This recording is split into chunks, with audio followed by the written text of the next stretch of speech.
The Stonewall Riots in 1969 was a huge political movement for the gays. Fast forward 35 years later, and you have the first legalization of gay marriage in Massachusetts in May 2004. 11 years later, and it's still as controversial as ever. Procon.org states that 37 out of the 50 United States have legalized gay marriage, leaving 13. I have a few gay friends, and I think this leaves me emotionally connected to the situation, even though they are not ready to get married, but it is around the corner. Many think gay marriage should be banned. However, I think gay marriage should be legalized because it is proven to be beneficial economically, statistically, and legally. So once I've shared with you the facts about gay marriage, I believe you will side with my standpoint. First, economically beneficial. The following facts are from procon.org. People who believe gay marriage should be banned think that it is more bad than good. Marriage is for procreation, also thinking that gay marriage would weaken the marriage institution.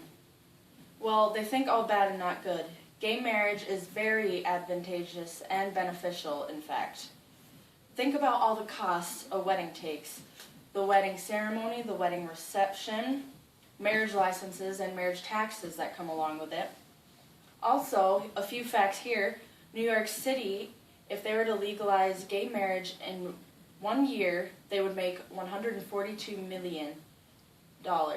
California, $123 million in 3 years, states Jillian Berman. Also, gay marriage is statistically advantageous. Many think that traditionally marriage is a man and a woman, but Jiddu Krishnamurti states that tradition becomes our security, and when the mind is secure, it is in decay.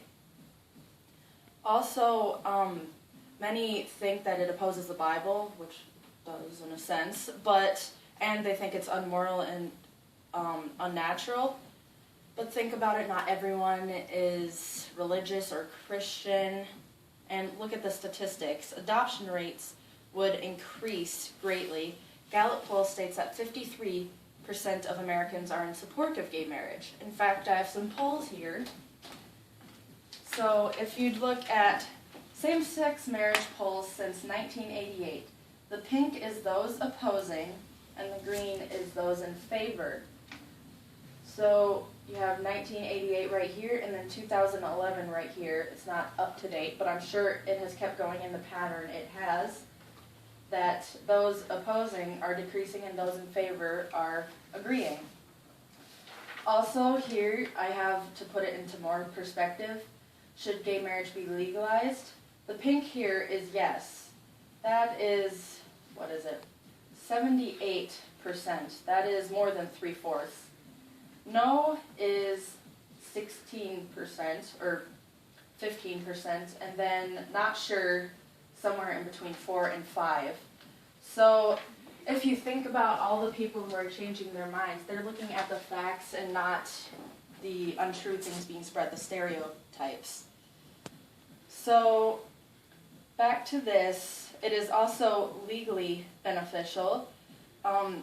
Many think it causes complications. They don't want tax being put towards what they don't believe in. But in all honesty, they think marriage is a privilege, not a right. But many things contribute to how gay marriage is legally beneficial as well. All the marriage benefits that come with marriage is ridiculous. Children rights, death rights, tax rights, and federal rights, hospital visitation, and health coverage. And that's just a small selection, so the speech wouldn't go on for 20 minutes. There's so many. It is unfair how homosexual couples don't get the same rights as heterosexual, I think. And so to review, it is economically beneficial. Many statistics prove advantageous, legally beneficial, and overall gay marriage is very advantageous all in all. Love doesn't discriminate, but people do, is a very true statement, and I ask that you do not discriminate, look past your differences and what your religion tells you, I suppose, because really you should love people for who they are, because God does. And even if you aren't religious, you should look past everyone's flaws, because everyone has them. So I ask you, put aside your differences and look at the facts.